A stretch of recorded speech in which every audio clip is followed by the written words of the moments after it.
Nggak mungkin ada sesuatu yang berdiri sendiri. Nggak ada api, nggak ada asap kalau nggak ada api, kecuali knalpot motor.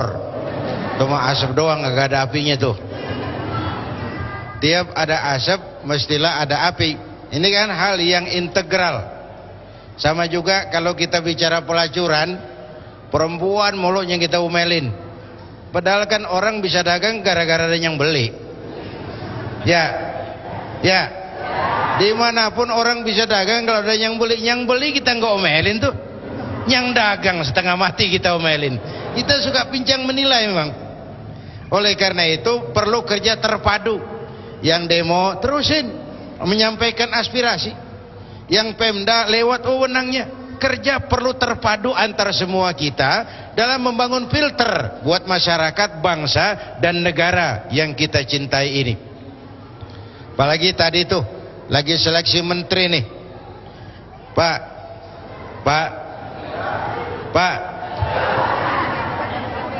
ini bernegara nih, kita nih rakyat, supaya apa milih menteri? Supaya dia mengabdi, berbakti, bekerja buat kepentingan rakyat. Kenapa? Karena begitu dia pilih, hidupnya udah diongkosin rakyat tuh menteri tuh. Rumahnya rumah dinas, siapa yang bangun? Rakyat, duit rakyat. Teleponnya negara yang bayar, listriknya negara yang bayar, pengawalnya negara yang bayar. Jadi pantas kalau berbuat untuk rakyat.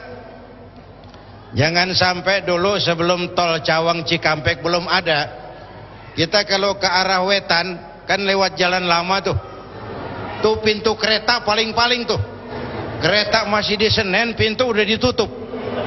Orang dia jauhin sama asongan, antrian panjang sampai 4-5 kilo tuh. Sopir truk, sopir bus kenek, kepanasan, keringetan, nungguin kereta lewat. Begitu lewat tuh kereta 16 gerbong panjang, terus kenek yang kehausan, kepanasan, ada rasa puas nungguin tuh. Pantes lama banget kita nungguin, keretanya panjang. Bener nggak? Coba bayangin, udah setengah jam nunggu di pintu kereta, aus, panas, keringetan. Begitu lewat lokomotif doang, pala kereta doang, gujluk. Sopir kenek nyumpah ini gila. Gua kira apaan yang mau lewat beginian doang. Nah rakyat sama pemerintahnya juga begitu. Rakyat mau nunggu, rakyat mau keringetan, rakyat mau berkorban untuk sesuatu yang besar, untuk sesuatu yang bermanfaat bagi rakyat. Jangan sampai bunting gajah keluar tikus.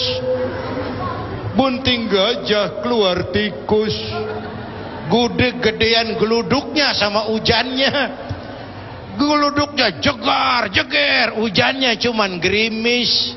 Ini namanya besar pasak dari tiang, harapan rakyat jadi sia-sia. Oke Bu ya, saya setuju. Jangan kita mojokin perempuan. Kita nih kalau nggak ada perempuan kiamat Bang. Pak Kiai, Pak Kiai cocok jadi Menteri Agama Pak Kiai. Wah, nggak. Orang mengabdi itu berbakti kan nggak cuma harus jadi menteri, nggak harus jadi pejabat tinggi. Untuk berbakti itu setiap kita bisa. Wah, kalau nggak jadi menteri kiamat, cengeng. Kalau niat malah lebih ikhlas kok berbakti tanpa jabatan itu. Bu, yang kedua nih pertanyaan tentang walal akhiratu khairul laka minal ula. Akhirat lebih utama daripada dunia. Tapi kenapa dalam praktek para pemuka, para tokoh, bahkan kaum sebagian para pemuka agama lebih mendahulukan dunia? Nih, Bu, kita ambil contoh. Beberapa nabi kaya. Beberapa nabi, Nabi Sulaiman, nabi kaya. Salah enggak tuh? Salah enggak? Enggak dong. Nabi Ibrahim, nabi kaya. Kalau kiai ada yang kaya kan lumayan, bangun masjid nggak bau-bau proposal kemana-mana ngayap. Ya, asal jangan dijadikan tujuan. Sekali lagi saya bilang, jabatan itu alat, harta itu alat, kemampuan itu alat. Gunakan alat untuk mencapai tujuan. Kalau itu nggak salah. Tapi kalau ngumpulin harta jadi tujuan, itu yang salah. Kan ada orang kerjanya ngumpulin sama ngitung. Wailul likulli humazatin lumazah allazi jama'a malan wa addada. Celaka para pengumpat yang kerjanya cuma ngumpulin sama ngitung. Ngitung, ngumpulin, ngitung, ngumpulin. Sedekah nggak pernah, berbuat baik nggak pernah, kerjanya cuma ngumpulin sama ngitung. Kolektor. Itu yang nggak benar. Jelas? Saya cuma sampaikan satu hadis Rasulullah memberikan peringatan keras. Begini, ini 3 penyakit, Pak. Iza azzamat ummatid dunya. Wa fi riwayatin iza azzamat ummati dinaran wa dirhaman. Kalau umatku sudah mengagung-agungkan dunia, kalau umatku sudah membesar-besarkan uang dan dinar dan dirham, kalau umatku sudah jatuh jadi umat yang materialistis, semuanya diukur dari uang, nuzi'at minha haibatul Islam, dicabutlah dari mereka kehebatan Islam. Islam nggak berwibawa, Islam bisa dibeli. Banyak sekarang orang-orang yang sebenarnya orang besar tapi memposisikan dirinya kayak anak yatim di pesta orang kaya. Partai Islam nggak berwibawa, tokoh Islam nggak berwibawa, nasibnya kayak anak yatim di pesta orang kaya. Anak yatim datang ke pesta orang kaya, nongkrong di depan pintu nungguin dipanggil, dapat apa gue nih?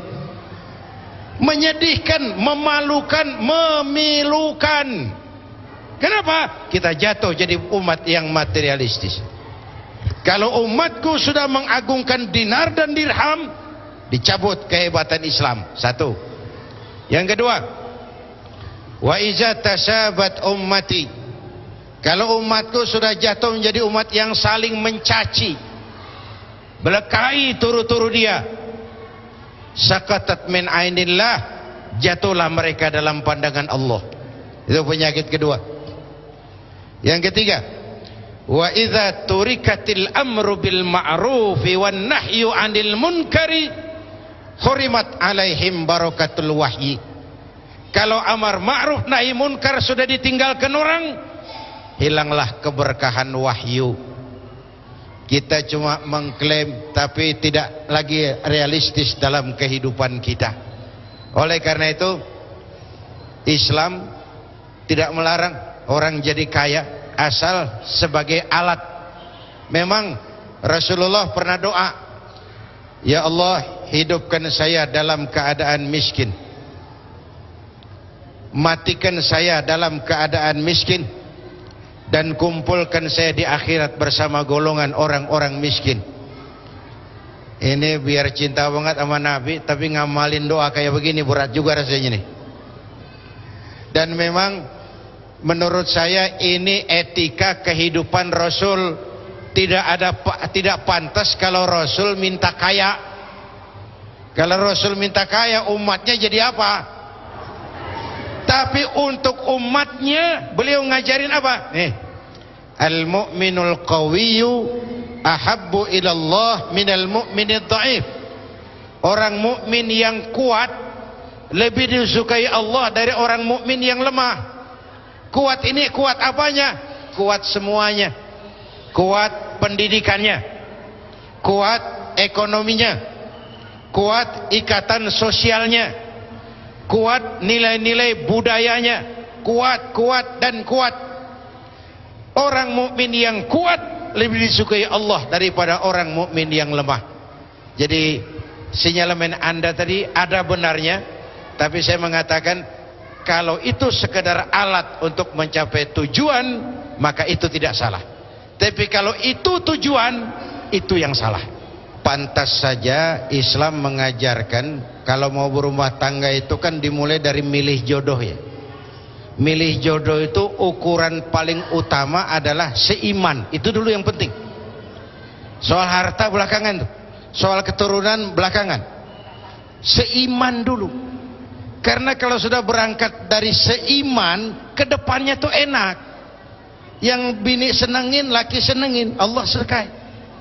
Tapi kalau berangkat dari perbedaan iman, udah berat kesananya. Mendayung menentang arus namanya. Jatuh itu. Yang kedua adalah hal mendidik anak. Begini, anak soleh itu dambaan kita semua. Anak soleh itu harapan kita semua.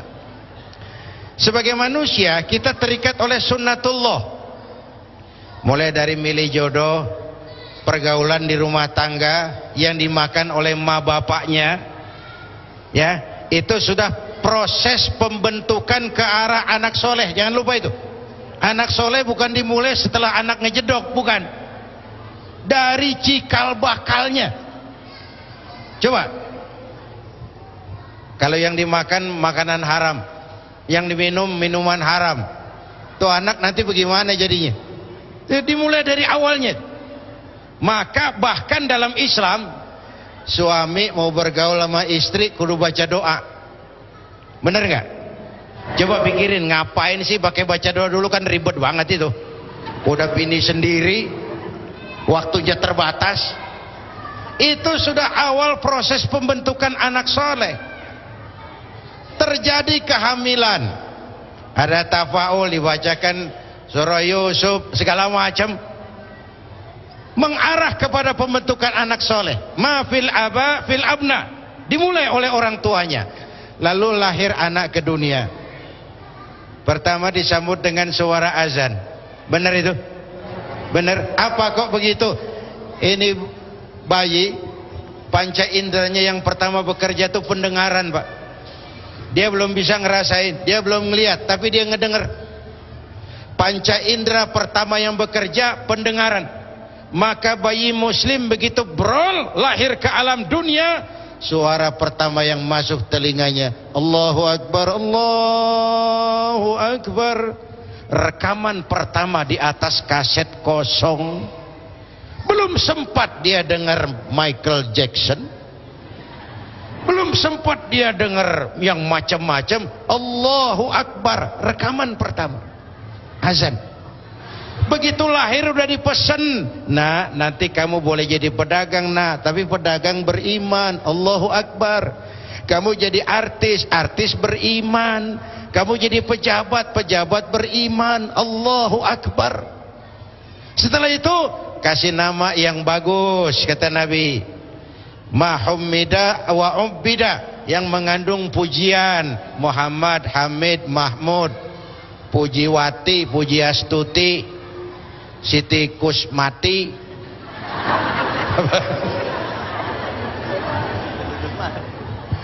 Al-Ubbida, yang mengandung kehambaan. Abdun ditambah salah satu asmaul husna, Abdul Hayy, Abdul Ghani, Abdul Rahim. Nama yang bagus. Tapi yang terpenting yang ketiga, wa ayyu attibahu, mendidik. Nama yang bagus nggak banyak menolong kalau pendidikannya nggak benar. Di mana pendidikan dimulai? Al-bait madrasatul ula. Sekolah adalah, rumah tangga adalah sekolah yang pertama.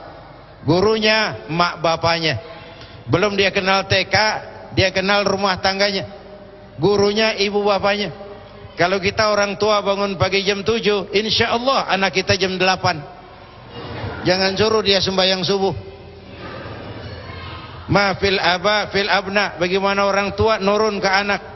Yang udah-udah nih, kalau Betawi kata, asal bapak kalong anak kampret, bapak nyolong anak nyopet.